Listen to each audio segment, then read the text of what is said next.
Hey guys, welcome to Monkey Business. Crazy Ape here. We're looking at this old trampoline, which is a Playfactory made 11 by 17. They made this guy back quite a while ago. We picked it up and are fixing it up to give to Luke's cousin. So I have a measuring tape here just to double check a few things, show you guys how to measure this guy, and a ratchet strap. I'll explain the ratchet strap. So once you get your frame set up, or if you find your old frame sunk in the bush at your grandparents' place or the lake, whatever, set it up. If the bed is on it and it's got tension springs all the way around it, great, go on, measure that up. If not though, if the bed's all ripped open or if it's not on, don't give us your measurements quite yet. Check the frame first.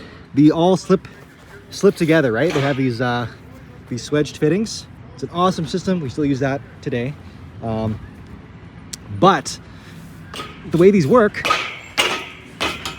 is they're not designed to be super tight. If they're super tight, you have a really hard time getting your legs in. So you need to leave them naturally open a little bit, so the joints are all loose, makes them way easier to set up. And then when you install the springs, it sucks everything together. And the added benefit is that the legs kind of get squeezed in there. So if you move it around to do your lawn, you're very unlikely to ever lose a leg, which is nice. However, that's going to throw us off if you take a measurement of your frame for replacement parts. We do replacement parts all day long on trampolines like this. There's old tip tops, there's old, lots of crazy stuff out there. Canucks, even our old stuff. We've been making trampolines since 2005. And they're made in the prairies since the 70s. So tons of things kicking out there. But yeah, I just wanted to highlight this. So if you have, whether it's an octagonal frame or a 12-sided frame or a rectangular frame, likely if they use a slip joint coupling mechanism, they're probably all going to do this to a degree. So you want that frame sucked together when you give us your measurements. You can go and subtract that off and give us your averages. But you'll notice that one over there, that one's pretty much all the way in. And this one's not. So the quick and easy way of doing this is to just load it up with a couple ratchet straps, get your measurements, and then when you're filling out the measurement sheet of ours, it's 100% accurate. Or you can email in, look at the other videos in this series. If you recognize your trampoline, we always give you the measurements, show you how to measure them. So if you recognize yours, go for it. You can probably self-prescribe in most cases what you guys need. So anyways, we'll throw this on, double check the measurements, and then start putting the trampoline surface on and a new set of pads. Well, alas, my strap wasn't quite long enough, so you guys get the general idea. If that's what you got to do, that definitely is a good way. We've got a brand new bed, so we're going to throw that on here, and that'll accomplish the same thing. And then we'll give you those final measurements of this frame when it's fully sucked together. Okay, so we have the jumping surface on. You can see all these joints sucked back up nice and tight. So we'll get a quick measurement, length and width, and that'll be final. Now, these is generally best to get 3 measurements from each side, each end, as well as the center, because they can vary slightly, but it's just nice to get an average, and what that will know how to size your bed. Okay, generally speaking, when we get you to give us measurements for a jumping surface, we care about the spot where the spring hooks to the frame. Right here, we're 111 3/4. If we're doing pads, ideally we get the outside of the frame, which on this one, we're sitting at 117. Typically, I know for this model, they were generally more like 118, but they can vary by a little bit here and there. And then here, about 194.5 wiggle rod to wiggle rod, and outside of frame, right on 200, which is typically right for these guys. These are usually 199 to 200 in around there. But again, please provide us 3 from lengthwise and widthwise, and then we can get it averaged out.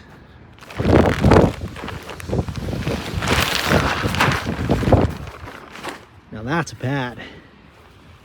Brand new pad, brand new jumping surface. The spring's 20 years old, but they're still kicking. Actually, we replaced a few, but maybe like 10. All right, they're all laid on top. They're not installed yet. I will demonstrate some of that for you guys here in a second, how most of that works. You'll notice some ruffles and some wrinkles in the center. That's just from them being folded for packing and storage. That does work out over time. But this is your classic made in the prairies 11 by 17. They've been made like this for literally almost 40 years now, and they're still kicking. Actually more than 40 years, going on 50 years. Now, these pads attach in 3 different ways. First of all, there's a strip here. They Velcro together on the seams. That way, if you happen to land right here, they're still going to keep the pads together so you don't split through the seam. They've then got these wind straps. It's a piece of seatbelt webbing that's stitched to the pad. It's meant to fit one spring through it. So when you install it, you pop off a spring, you feed it through there, you reinstall it, and that way the pad is physically anchored to a spring as well. Just helps if you get a really big wind gust and some of the other attachment methods fail. That's gonna keep her on there. And then you've got about 20 of these buckles all the way around the surface. They're just a tie down buckle. You feed it through, you feed it right through that webbing there, around the frame, back and cinches to itself, nice and easy. And then the final way, which can also be the most effective, it does a number of things. It's the biggest pain in the butt to install, at least properly, but there's all these cinch straps. There's a whole cinch skirt with this nylon inside.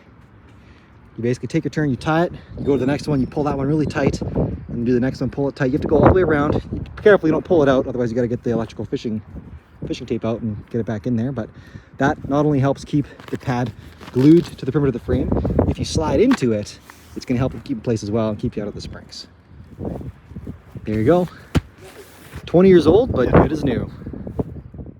And a quick little tidbit on history is originally there was Herbert Manufacturing. That got passed on to Canuck Manufacturing. Once Lloyd George, the owner of that, passed away, his wife sold the company in 1999. So there was a brief period where these trampolines were not made in Saskatchewan from 1999 to 2005. Playfactory purchased the company. They moved to Calgary. They've been making them there. And then in 2005, Pius, he just was a dealer, he started manufacturing trampolines under the Canada Trampoline banner as well. And I got involved in 2009, became the sole owner in 2012, and Luke jumped in 2013, and we've been doing them ever since. Rebranded as Crazy Ape last year, so spring of 2023. And while we no longer manufacture this style of frame anymore, we of course, as you can see, fully support it with all sewn components. We can do enclosures for these as well. We can do tuned trampolines if you want high airflow or performance systems, we can do that. So yeah, well, we've retired this whole line of trampolines in our system. We refer to it now as our legacy trampolines. We've retired them. We replaced them with our silverback line. That's our good old, built just the way they used to. We just took everything we've learned from the way things have been built the last kind of 40, 50 years, came up with a new, really economical, efficient way to build a trampoline that's just, honestly, we would say we've improved the performance, the durability, and the ease of use of the system. So we've released that as our silverback series. That's our entry level.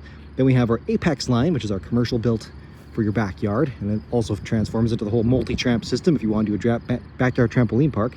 And then we have our backyard super tramps, which are the alphas. So definitely got something out there for everybody, but it all began with these.